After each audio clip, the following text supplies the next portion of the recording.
Before I start, I've been asked to make a quick announcement. Please don't forget to provide us with feedback by filling out the short surveys that we'll be passing out. We'll collect them on your way out. Dropbox back of room. So please do those, we'd appreciate it. Right, so my name's Charles Wiles, and my colleague here is Andrei Popescu, and together we drive the Google Gears for Mobile project in London. We're incredibly excited to be here today, and it's fantastic to see so many people here. We flew in from London yesterday, especially to come and give this talk to you guys. And it's really an exciting moment for us because we've been working on this project now for a year. And this is really the first opportunity that we've had to talk to the developer community about this project and give you some of the vision behind it, tell you where we've got to and where we're going. I'm going to be talking about the first part of this talk, the Gears overview, give you our motivation and goals, talk about the current APIs and architecture and security. And then I'm going to hand it over to Andrei, who's going to talk to you about what it really takes to implement an application in Google Gears for Mobile, and tell you some of the tricks that we've learnt from implementing Google Photos offline. And then Andrei's going to pass it back to me, and I'm going to tell you about a very exciting new API that we're working on at the moment, and that we'll be launching in the near future. We're very excited about that, and that's the Location API. Before I go any further, though, I just wanted to get a feel for the people in the audience. How many people in the audience are primarily desktop developers and work on the desktop? Put your hand up. Okay. And how many of you people who work on the desktop, keep your hands up, how many of you primarily develop applications in the browser? Right, so that's probably all of you, right? So perhaps 100% of desktop developers develop their applications in the browser. Right now, how many of you in the audience primarily are mobile developers and work in the mobile space? A few more hands go up. How many of you, keep your hands up, how many of you primarily develop in the mobile browser? Isn't that interesting? That's exactly what I would expect. But isn't that interesting? There's a massive difference between how we develop applications on mobile to desktop. There's some very good reasons for that, and that's really a lot about what this talk is about. So let me just give you a bit of an overview of Gears. This whole project started about January 2007 when we were sitting doing our annual strategy review for mobile. And we were sitting there, and we've got this great application, Google Maps for Mobile. It's taken us a year to build, and we just started doing a port to another platform, and we reckoned it was going to take us another 6 months. That was painful. We had to really basically start from scratch again. There's very little code that we could reuse. And we were just saying, this is crazy. We can't go on developing like this. What can we do to change it? And it's just impossible to develop for so many platforms. I don't know, does anybody in the audience share the pain that we share with developing applications? Yes, I can see lots of people like that. Right. It's painful. What we realized that there had to be a better way. And of course, what we recognized was that the same kind of thing actually happened on the desktop. If you go back to sort of like 2003 even as recent as that, 5 years ago, if you wanted to develop a rich application on desktop, you'd do it as a native application. You'd either do it in Microsoft Visual Studio or maybe you'd write a Java application. But then something happened. And by 2006, the vast majority of applications were being written in the browser. And what happened was the AJAX revolution. And of course, the AJAX revolution happened. One of the key catalysts in making it happen was the launch of Gmail and Google Maps. And if you heard Vic talk earlier, he told you a bit about that. And that was very exciting. And what we realized was that the same thing was going to happen on mobile as it happened on desktop, that the browser was going to become the platform.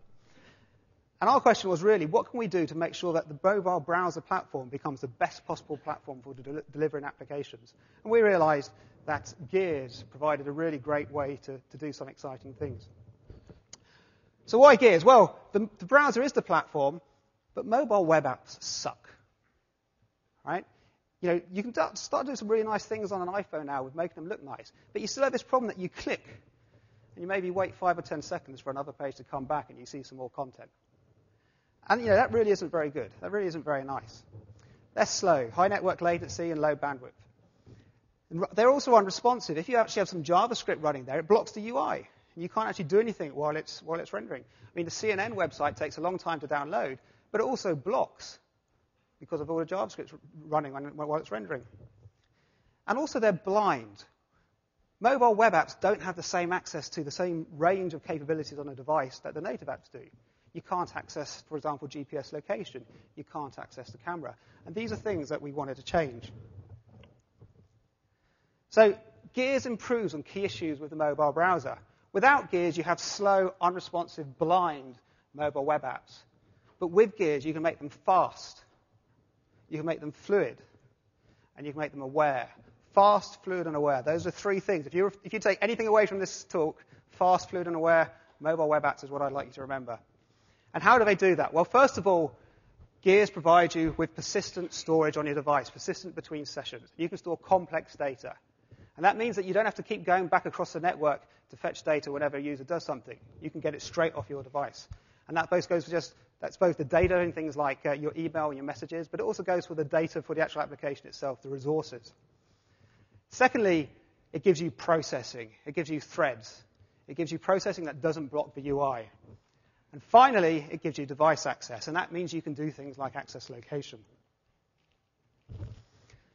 The current APIs that you have today, and just to say quickly, so far we've launched on Windows Mobile for Internet Explorer Mobile, but we've got some exciting new platforms coming up. We've been working with Opera for the last 3 months on implementing Gears for Opera 9.5 on mobile. So when that launches, you'll have a really high-quality browser, a desktop-capable browser, plus Gears on a mobile platform, and that's very exciting. And, of course, when Android launches, it will also have Gears. The current APIs on the version for Windows Mobile and Internet Explorer Mobile. First of all, we have the storage APIs, the local server and managed resource store, and database, of course. We have the processing API, Workable. And we have another API called Desktop. And what that does is it allows you to put icons in the program files. So I'm just going to very quickly run through these APIs for people who don't really know what these are before I hand over to Andrei. He's going to go into them a little bit more detail and talk about some of the clever things you do when writing apps on Gears. First of all, storage for resources. Well, there are two types of resource store. There's a resource store and a managed resource store. And the one which is perhaps more interesting is the managed resource store. And this uses a manifest file to say what all the files that you need for your application to run are, your JavaScript files, your CSS files, and any other files. And in that, you define what they are, and Gears will automatically download them and keep them on your device. One of the things that allows you to do is have your application run offline. Another thing it allows you to do is to have all the code there ready on your device when somebody clicks on the link. So you don't need to go back across the network and go and get it again. And that makes your applications fast. We have this database API, and that's a SQL-like database running actually on your device. And that means that you can store anything you'd store normally in a database. You have the full capability to store complex data locally on your device. Well, one of the nice things you can also do with that, of course, and you've seen that if you saw the MySpace message search launch today, it allows you to do things like that. Very, very fast, very, very interactive searches and UIs over things like messages. And the Workable API. The Workable API allows you to run multiple threads that don't block the UI. And this might be doing something complex from a processing perspective. It might be working out some calculation. But it also allows you to do things like run synchronization threads in the background so that you're fetching data across the network without blocking the UI. And these are going to be quite intensive ones. It also allows you to do things like access the database and do complex database access, which doesn't block the UI as well. And the final API that we have today is the Desktop API. And that's a very simple API that allows you to put an icon in the Program Files menu. And that gives the mobile web apps an important feature. It lets them treated like first-class applications on the device. So that you can literally just click on an icon, and immediately this application will open up. And that will happen whether you're online or offline. It's very interesting to look at the architecture of Gears and why this is so incredibly powerful. If you have a normal AJAX architecture, you have your UI, and it's doing your XML HTTP requests, going across to the internet and pulling it back. And that's okay, but of course, as we know, there's high latency in mobile networks, bandwidth isn't great, you may lose your connection. What the Gears application architecture does is allows you to get around these problems, or at least do a pretty good job of hiding whatever problems you have. Your UI primarily talks to your local database. And so your UI is always fast. Whatever else is happening across the network, your UI is always fast because it's talking to your local database. And then what you have is you have a sync thread running in that worker pool, which is constantly going back across the network, checking that the data on your device is up to date with the cloud. And if there's any difference, either because there's more data come to the cloud, it pulls it across, or because maybe you've done some editing on your device and it'll push it out again. But by doing this, you have an ability to have an application that continues to run with a really interactive, responsive, fast and fluid UI, whatever's happening in the network. So if you lose connection completely because you get on a plane, that's great. You can still just keep using it. If you lose connection intermittently, on my typical journey to and from work in London, it's an hour journey on a train, and I constantly go in and out of cell coverage. So for 5 minutes I'll have cell coverage, and then for 5 minutes I won't. I can't use mobile web apps on the train. It doesn't work. It's too painful. But with Gears, you can solve it. It continually allows the UI to work. You can fetch data in the background. You can create really fast and fluid applications.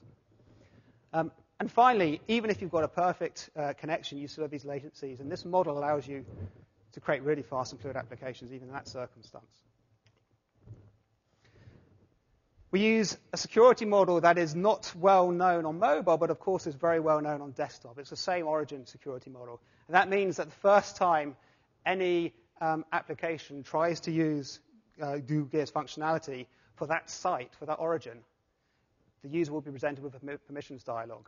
And that will happen every single time. The user can then revoke that permission in the Google Gears settings later on.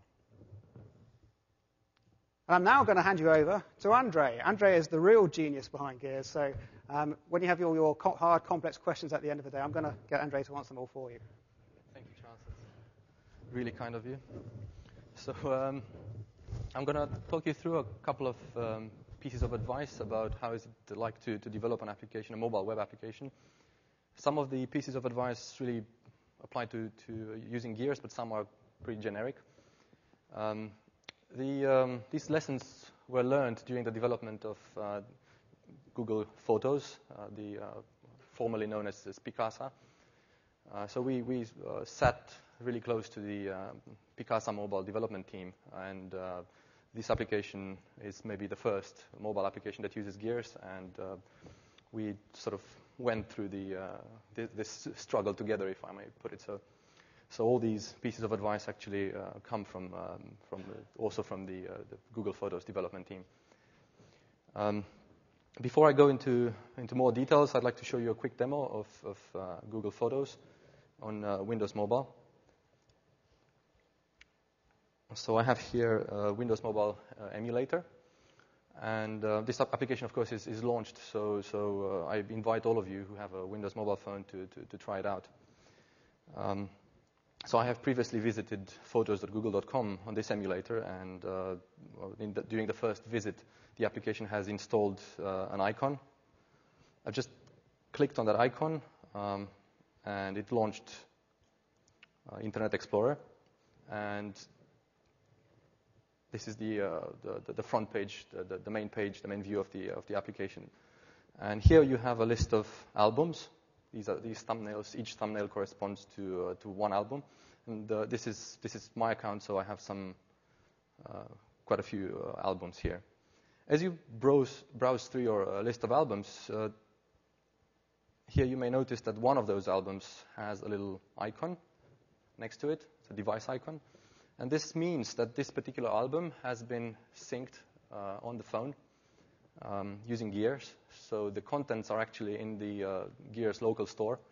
So whenever I have an idle moment, if I don't have a network connection, I can still browse the pictures in this album.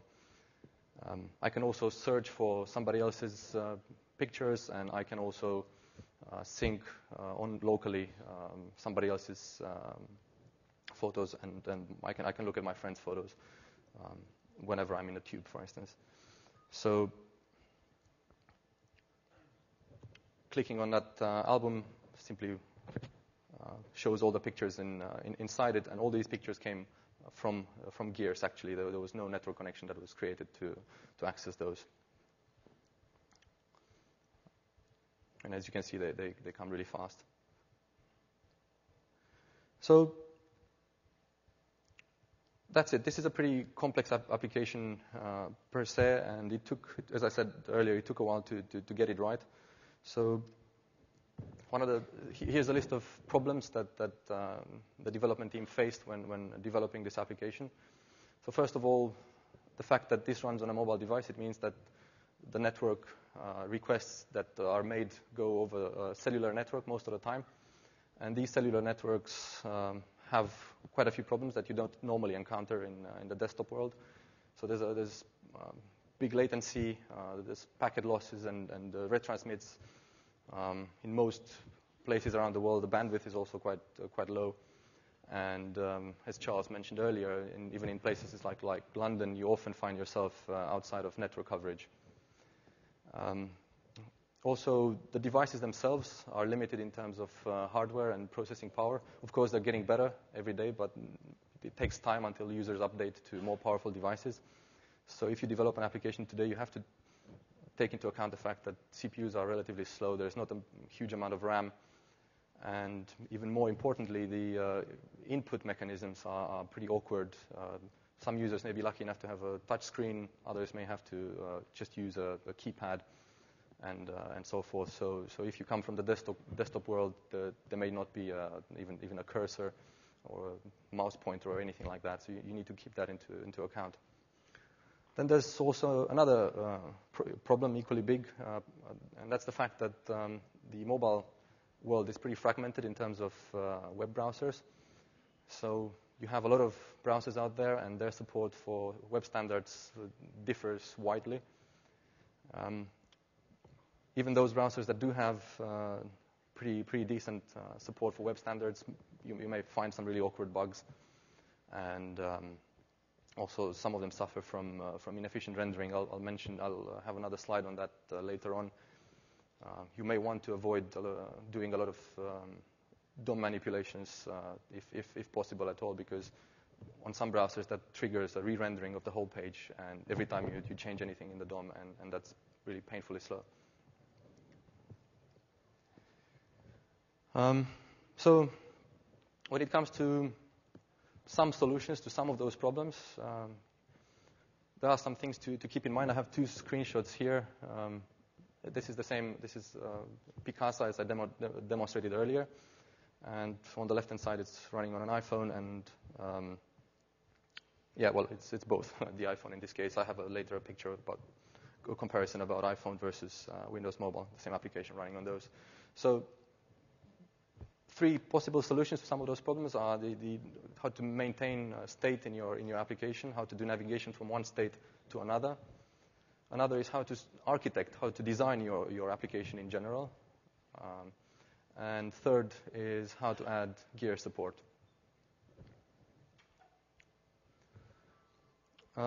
This is a pretty generic advice. It's not necessarily specific to gears, but we thought that it's worth mentioning. The fact that in AJAX applications today, most of the actions are handled by on-click event handlers in JavaScript, and this has some problems with the fact that the browser doesn't really know that the state has changed, so all the navigation controls in the browser Chrome are really useless. In that case, clicking back or forward doesn't really do anything, or it doesn't have the expected results. And also, it's it's impossible to bookmark any particular state in your application. So, for instance, imagine that in Google Photos you wanted to you wanted to bookmark a certain album. If the navigation from the main page to that album was handled entirely in JavaScript, then you wouldn't be able to set such a bookmark. If, on the other hand, you use an anchor, such as in the example there, then that's something that the browser could bookmark. And then you can do things in JavaScript, for instance, to monitor the window.location and note when the location has changed and then take some action. Another piece of advice that came from Google Photos development was the fact that, as I mentioned earlier, the browsers, the mobile browsers, vary widely, and what you can do in terms of UI on one browser, you can't do on another. And you would like to, if possible, to share as much code as possible and to have a big common code base, and then just adapt only the view to the device your application is running on. So here, the model view controller paradigm was pretty useful for Google Photos. They implemented all the business logic of the application in a separated component. And that was what they call the model. Then they had separate views for instance, for the iPhone on the left or for Internet Explorer on the right. You may notice that the iPhone has this nice grid here. The browser supports absolute positioning and so forth, whereas on the IE mobile, the CSS capabilities are pretty limited. So it made sense there. The best solution was to go for this flow model for having like one vertical list of albums. But the code, the navigation code, and the rest of the application logic was all shared. So they could really quickly implement a different user interface for IE mobile, and most of the application worked as such. I have a simple example. I would like to show you some code. This is, after all, developer conference, so I'm not going to show you the real Google Photos code because that's pretty large and it's not really suitable for a presentation like this. But I do have a simpler example. So let's see if this works. Yeah, so I've implemented a really trivial tic-tac-toe game for IE mobile. So I guess you're all familiar with this game. So the point here is to demonstrate the model view controller architecture. So basically, this is a game, so the state of the game is encapsulated in a model, which is nothing more than a matrix of numbers. The view itself consists of some suitable HTML that can render properly on IE mobile. And you have a controller that simply takes the user clicks, so that's the raw click events, and transforms them into something that's suitable for the underlying game logic. And also the controller is responsible for interpreting the moves that the device or the game moves that the device will do. In this particular case, maybe it's overkill, but I implemented the part of the business logic or the game logic in a worker. Not necessarily for a trivial game like this, but imagine you had something more complex like chess, and you could do all sorts of pretty cool things like spawn several workers in the background, and each worker could partition the solution space and could do searches in parallel while the user is thinking, for instance. So another thing is that I can save the state of the game. So, for instance, I can save the state of the game pretty easily. This goes into a local database, and later on I can load it. So this again doesn't incur any, for instance, any network. I just won the game here. So as you can see, I can load the state of the game from the local database, and again, this doesn't create any network connections or anything like that. So a bit of code.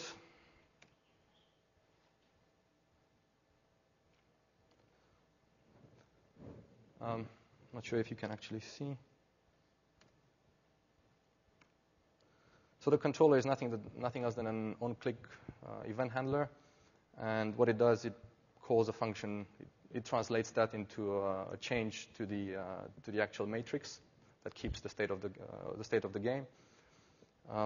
So it changes the state as a response to a user clicking on a cell, and then it sends a message to the worker that's actually implementing the computer player.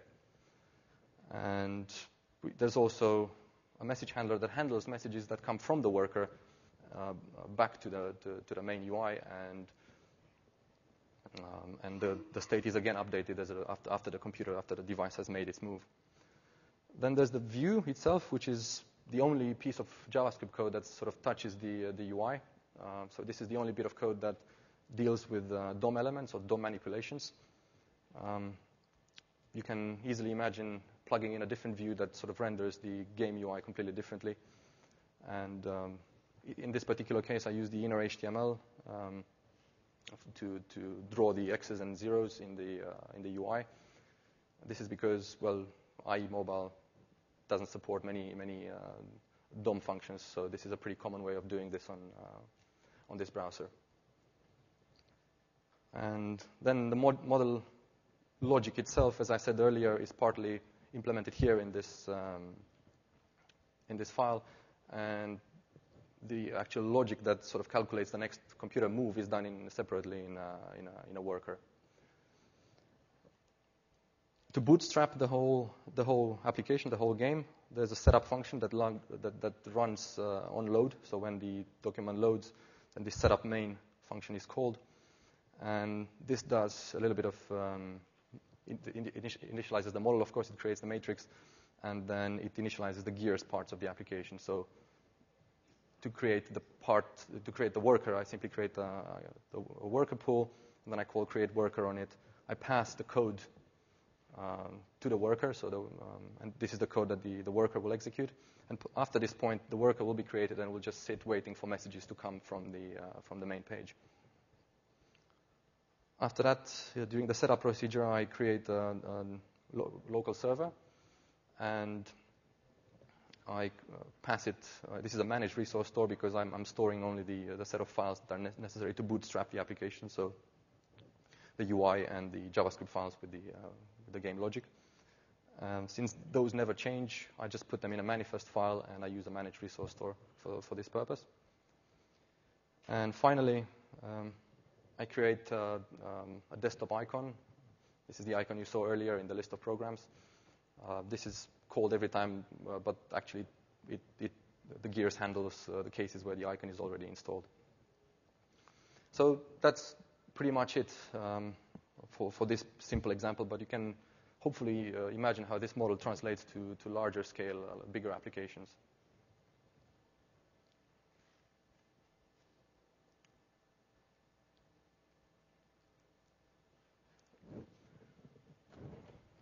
Right, then I mentioned earlier that DOM manipulation has some pretty nasty side effects in some browsers. So if you do a lot of them, then you will end up with a pretty slow behaving application. So it's a pretty good idea to avoid doing those. Or what you could do is use a different data structure, or you simply use a string, assemble all the changes to the UI you want in that string, and then when you're done, just pass those via the inner HTML method property to the DOM, and then the DOM will just parse the string and re-render. But it's important that it will re-render only once, not every single time you need to change something. Another approach that might work is to make the certain elements in the page, mark them as hidden, and do the updates to them, and then make them visible again once the updates are done. Right, for the gearsification, as I said earlier, it makes sense to package together all the files you need to bootstrap your application and put them in a manifest file and create a managed resource store. The managed resource store is pretty nice because it will take care of updates. So every single time you want to change something in your application, all you have to do is change the manifest file, and then the Gears managed resource store will take care of refreshing these resources for you. Then if there's certain bits of user-generated data, such as, for instance, the game state in the example you saw earlier, then it makes sense to store those in the local database rather than storing them on a server somewhere and paying the penalty of an extra HTTP request. And also, as a usability improvement for your users, do take advantage of the desktop API and create that icon, because users are used to finding their applications in the home screen of the device or in the list of applications. And there's no reason why you shouldn't put an icon to your web application in the same place.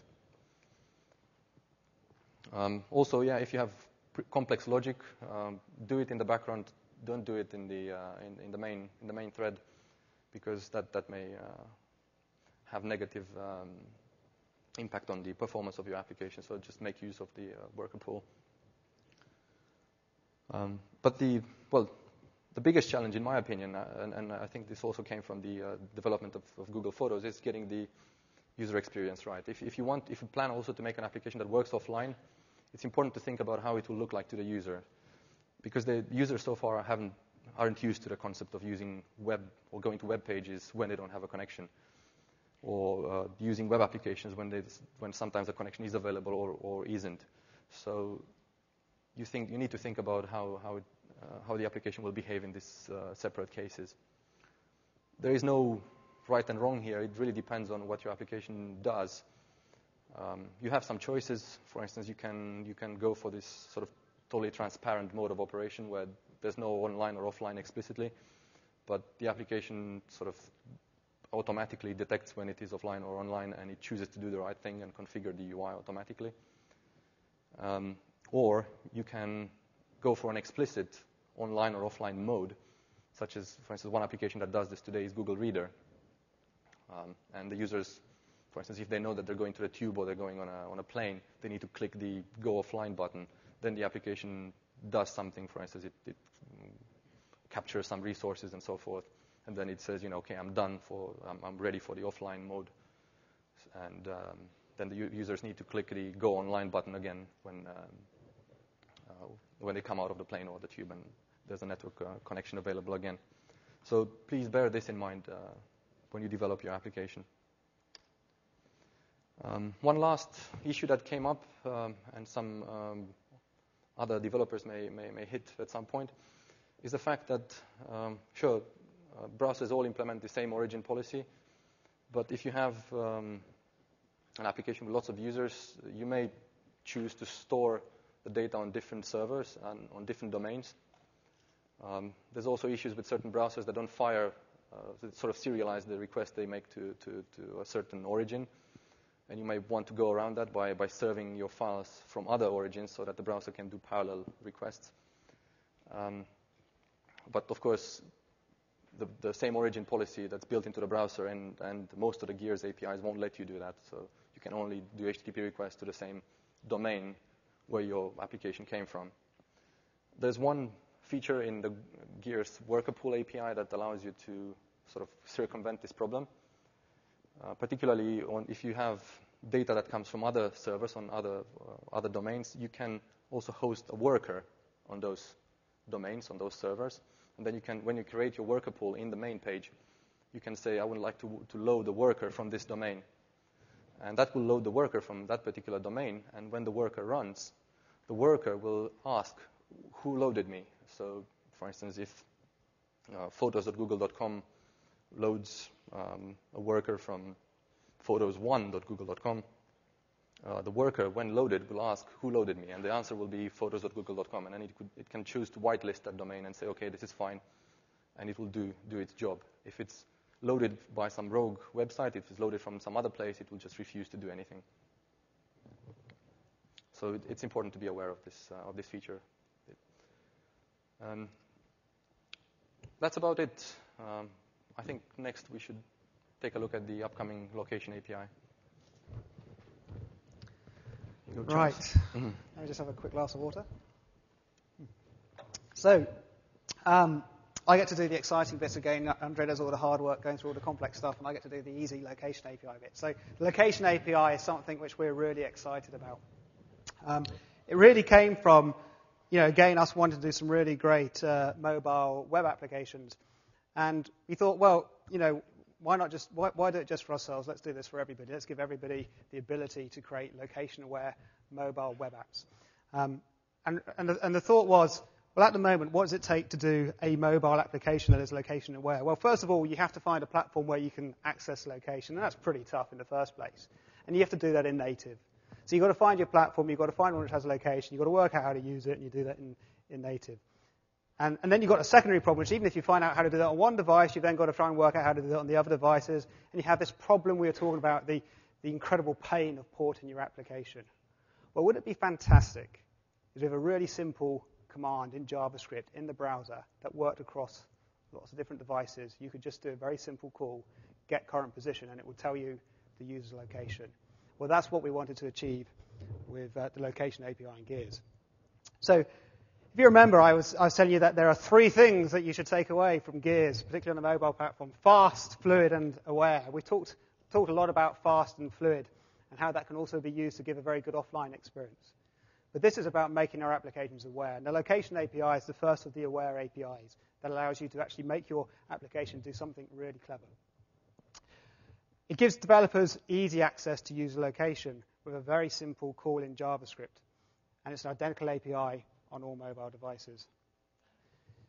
One of the things that we were very keen to do when developing this was to building the concept of location providers. So the location API itself does not give you location. It just provides a common interface into location that you can get from any mobile browser that supports Gears. You have to actually decide on which location provider you're going to use. Now, by default, it will use a Google location provider, which will use the various signals that are open to us from the device. So GPS, if it's there, cell ID, IP address, whatever is there, we'll use that to try and give you the user's location. But you can also choose to use somebody else's location provider. So you could choose to use the operator's location provider. And the operator may be able to give much better and more accurate location than the Google default one. So the operator can implement its own location provider. And so can the OEM if they want to. And so can other third parties who have perhaps their own other ways of getting location from your device. And they can apply their own business rules as well. So you have a location provider, and you as a developer can choose which one you want to use.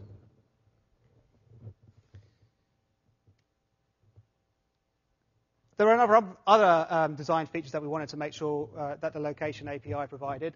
We wanted a very simple one-shot method for getting the user's position. We also wanted to make it possible to very easily do repeated position requests. For example, if you have a Maps application, you want it to continue to be updating with your current location. And we wanted also to give you the ability to get the last known position cheaply. We don't want to be firing up your GPS all the time, because that would very quickly wear down your battery on your phone. So this needs to be something which is a little bit smarter than that and allows you to do something to get your last known position cheaply.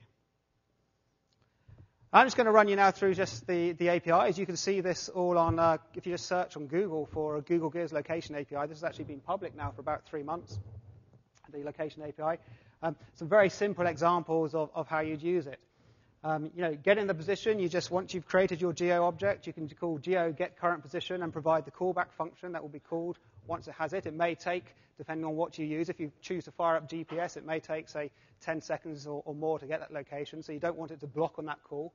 So we have a callback function. You may want to watch that position over time, so you can actually set up a watch position call with a callback which will continually call back whenever the user's position changes.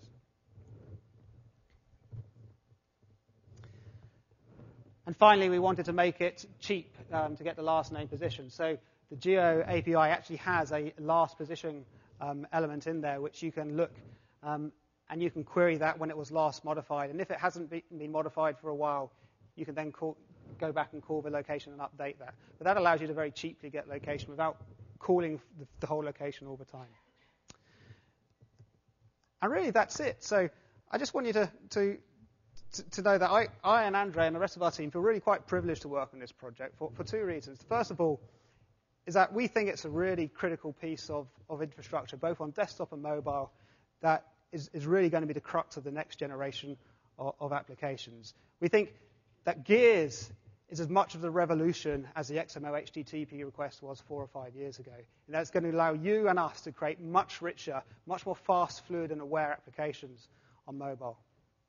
But we also feel very privileged because this is our opportunity to give back. It's our opportunity to give back to you a lot of the technology that we spend a lot of time developing in here. And this is completely open source. It's the new BSD license. You're able to take the Gears code, you're able to contribute it, you're able to modify it, and you can reuse it in any way you like for free. And what we hope is that as Gears takes off, as we hit the tipping point, which I expect to happen very soon, and more people start using it, that more of you will come into the open source community and join a project and help us develop Gears into something even more incredible than it is today. So thank you very much for listening to me and Andrei talk, and we'd be delighted to take any questions that you have.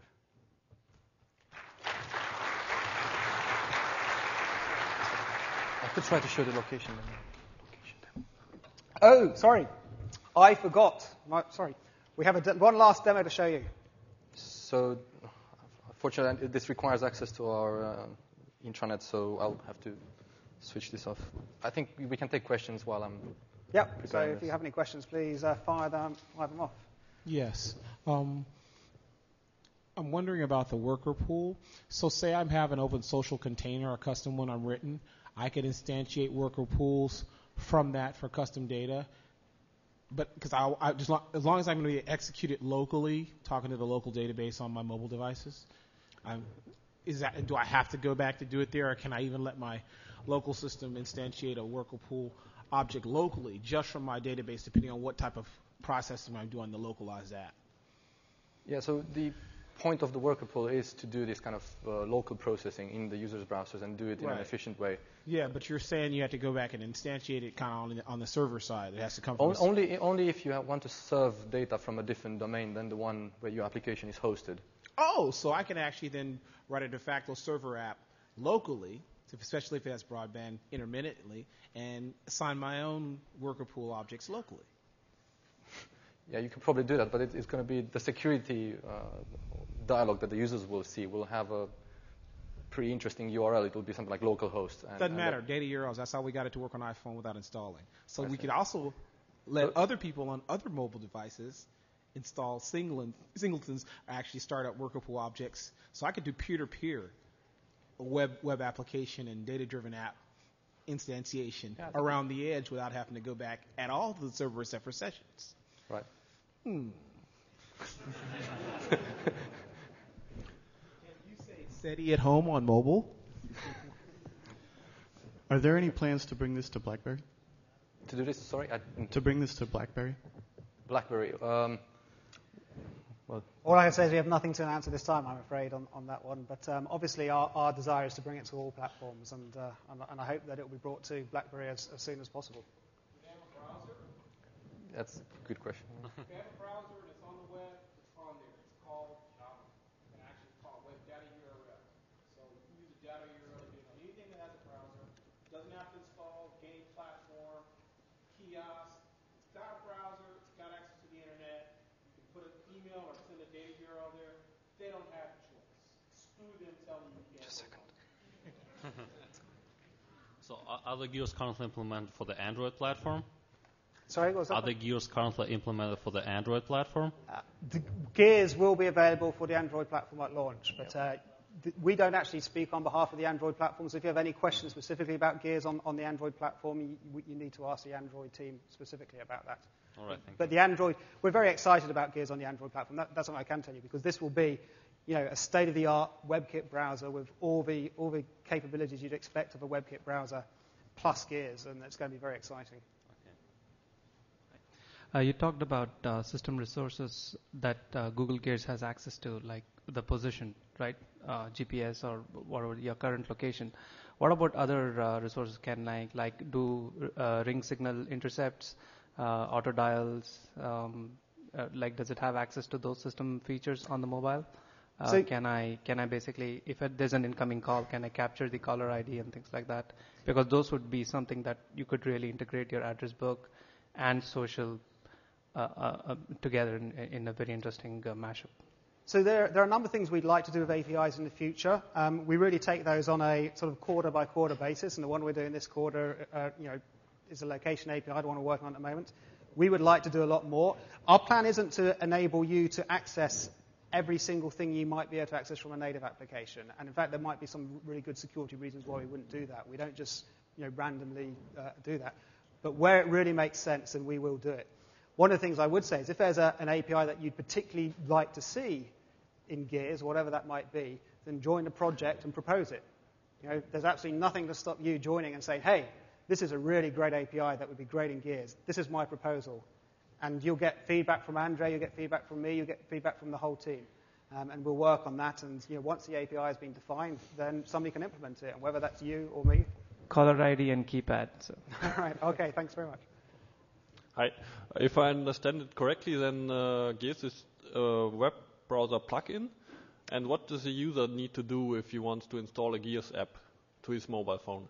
Yeah, so Gears is, on some browsers, is a Netscape plugin, and on this browser here, on Internet Explorer Mobile, is an ActiveX control. So any application developer who develops an application that uses Gears has the possibility to sort of redirect the user or to link to gears.google.com. And so that the user will go to gears.google.com, will download the plugin will install, and after the installation has completed, the user will be redirected back to the application. So the process itself is pretty smooth. Okay, all right. And in WebKit right now, you don't even have to really install. They've actually implemented the HTML5 stuff where you can use a browser cache. So you just put the URL in there, and it uses the gigs in some cases. Like on iPhone, we got gigs in space, just like you've been caching. Sure. So it's a really powerful way to do it. Sure. My question is about the battery life. Like, let's say you have like a worker pool which updates your location or like a status from the website. Have you any idea about an impact on that? What? The impact? Yeah, because on the mobile device you have a battery, and on the desktop you don't have to care about that. About it. Right. So we have one flag in the API that allows you to say that you want the cheapest way to do this background monitoring of position. So, for instance, if you know that you're going to do you have a long-running application that needs location, and you don't want like really precise and accurate location information. If you're fine with say city level, or you can say that you don't want actually to use the GPS if there's a GPS on the phone, because using the GPS for hours will just drain the battery. So there's a flag you can set to say, give me the position. I don't care about the accuracy. Just give me the position in the cheapest way you can. Okay. Sure. Hi, I'm interested in S60 support. I take it when the Opera 9.5 version comes out, that S60 will be supported on Opera. And is there any plan to add the plugin for WebKit? On Series 60? Or the iPhone, for that matter, when the API comes out. Yeah. So for the iPhone, well, the WebKit is sort of the reference implementation of HTML5. So we see ourselves as some sort of R&D research project for things that we want standardized and part of HTML5. So as we come up with these new APIs, we at the same time propose them to either HTML5 or W3C. And in time, they will make it into iPhone via WebKit. So currently, the plan is we don't have a plan to do it for the iPhone. We do it for Android, and Android has WebKit. The browser on Android is WebKit based, and there we will have gears, and it's going to be a Netscape plugin. For Opera, I think Opera plans to support gears, and I think they plan to support Symbian, I guess, on Sony Ericsson. So I know the initial launch of Opera 9.5 for Windows Mobile will support gears. I believe there's still some work to be done for the S60 version of Opera 9.5, so I don't know when that will happen, but I'm hoping that will happen too. In terms of S60 support directly, again, that's something which I very much hope will happen, but again, we've got nothing to announce specifically on that at this time. Thank you. So since phones have all sorts of private information about the user, do you have any view as to the security policies applied to Gears applications, especially if you start adding things like access to users' messages or potentially contacts? Do you have any idea if you're going to have prompting for the user for each operation a la Vista? No. Well, currently, as you've seen, we have sort of a catch-all dialogue that sort of says, do you trust this domain? And if you trust the domain, then that sort of implicitly means that you trust the application to do whatever it wants with the Gears APIs. We sort of, for the moment, we intend to keep that, but we haven't yet tackled any sensitive APIs either, so we don't know how the security model will evolve once we start looking at things like messaging and contacts. Currently, for the location API, you will get a separate pop-up, a separate dialog, explicitly making sure that the user understands that the website wants to access the user's location. And there's also, well, let me show you. Once you're not happy with any decision cached in any way, or does the user need to acknowledge it every time? Sorry, I couldn't. Is the user's response cached in any way, or does the user have to acknowledge it every time the application wants to do location? You can say yes for this session, or you can say yes always. Okay. So there's the user has the control. And let me show you this also. So there's the settings here that sort of shows all the decisions you've made before. So for instance, if I don't trust the University of Helsinki for some reason anymore, I just remove that. And now any application coming from there will just trigger the pop-up, the dialog again. Hi there. I have a point of clarification with regard to the iPhone. As I understand it, Gears, the regular version of Gears runs on Safari if you're using like an iMac or something like that. So if you have an iPhone, I believe that runs a version of Safari. Will Gears run on an iPhone? But it won't install what you have to do. It is OS 10. So Gears works as a plugin. To be able to install Gears, your browser needs to support a plugin mechanism such as the Netscape plugin. And as far as I know, the Safari version on the iPhone doesn't have this mechanism yet, or right now. I don't know anything about the future, but right now it doesn't have it. So there's no way to install Gears on an iPhone. Today? Today. Theoretically, that would be something. Would it be Apple that would be enhancing Safari, or is it Google that does something with the iPhone? Well, technically speaking, it would be both, because they would need to enable the Netscape plugin or some plugin mechanism, I don't know. And we would need to create a plugin that sort of uses that mechanism. I see. And there's nothing to announce today? Absolutely nothing. Thank you. Hi. Have you tried Gears with maps? I mean, getting a location is part of of this process, but then plotting it on a map like Google Maps, not the static maps, but more of the dynamic maps, which fail on IE completely. Right. Well, sure. In theory, it's perfectly possible, but we haven't really discussed this yet. So I guess you have already today. You have Google Maps as a standalone application on Windows Mobile and Symbian and other platforms, and those standalone C++ applications already use location. But there's no API for it. There's no API, but say that we put this API into a browser. If somebody would develop the version of Google Maps for these browsers, or we would do it at some point, then it would work. Yeah, I mean, Google Maps is one of the interesting ones because it is the one application that we have very nice client applications on every single platform. So it'll probably be the last application that we port to the browser and Gears. Okay, thanks. Have you encountered any sort of database corruption as you were developing inside the relational database? I understand you're using SQLite, and if you did, then how do you mitigate to recover from those conditions? Yeah, we have seen in some really rare circumstances cases of corruption. We have some code in there that we call sort of database poisoning. So if a database corruption occurs, we know that later on, if the same application later wants to use that database, we sort of say, no, it's been corrupted, it's corrupt, so don't try to use it again. And the only thing we can do, we can't recover. The only thing we can do is sort of isolate it and try to find out what's causing it. We're not yet sure what. So in that case, the behavior is that it would go back online and request updated? Yeah. Did you want to do a demo? Yeah, so... Sorry, we'll come back to questions in 2 minutes. So, yeah, this is the demo here. So this is Google Search, google.com. The only enhancement is that the page itself can request the user's location using the Gears geolocation API.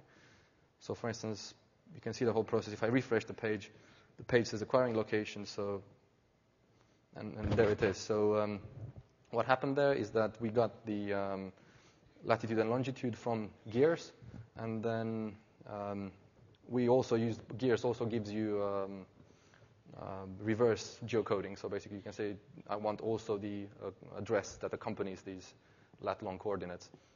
And simply we just did that. So now we have the lat-long and also the address. We chose to show that we're in San Francisco, so that only the city and the country level part of the address. And if I do a search,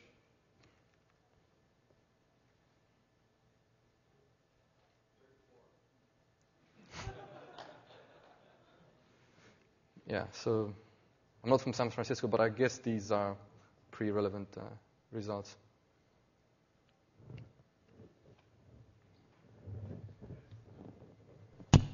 Got a quick question. Yeah, last question. If you're going to do reverse geocoding, you're going to be going to the server for doing that, right? You can't do it through the location API. So what server do you go to? Or is that going to be something that's configurable? Sorry, I didn't catch the question. If you're going to do reverse geocoding and the user is entering an address, your location API is not going to be able to do the reverse geocoding, right? So you're going to go to some server to do the lookup. Well, it depends. So as we mentioned earlier, we use these location providers. And part of the protocol that's being that's used between Gears and this location provider, we also have provisioning of address. So, for instance, you can say, "Give me the user's location and give me also the actual address." So the server, the location provider, has a database of addresses as well, and how the mappings between lat long and addresses. So it's basically the address of the current location, not really some address lookup itself. Yeah, so if you request that and the location provider can't give you the address, you can just take the lat long and fire an additional request to another reverse geocoder and work with that, sure. All right, thank you. One very last question, and I think that's it. So in terms of going back to the maps example you've used, do you envision like using this Gears to sync up like the address book? For example, it sort of seems like it's a very obvious thing that if you have like a cache of things already there, that maybe I want to access them through the address book on my phone. And we haven't actually thought too deeply about the address book per se, but clearly one of the things you could actually implement is something to sync your address book. I think really the sort of applications that we're thinking would be perhaps more interesting in that front would be more of the social apps, the social networking-based apps, the communication apps, where if you want to implement one of those apps, you really do need to be able to access the information on the address book. One of the things, though, we're very aware of in implementing that particular API is, of course, all the security issues. Users are very protective over their personal data and their contacts data. So we haven't started working on that API yet, and if it's something you're particularly interested in, then please do join the community and start proposing an API. And I'm afraid that's the last question. Just a point. We just loaded the Google Gears on iPhone right now. I know it works. We just loaded it without great. Well, thanks. Yeah, so that's what I'm saying. It works on Safari. It's Safari on mobile, same as on the desktop. Great. It works. Great. Thanks very much, everybody. I appreciate it.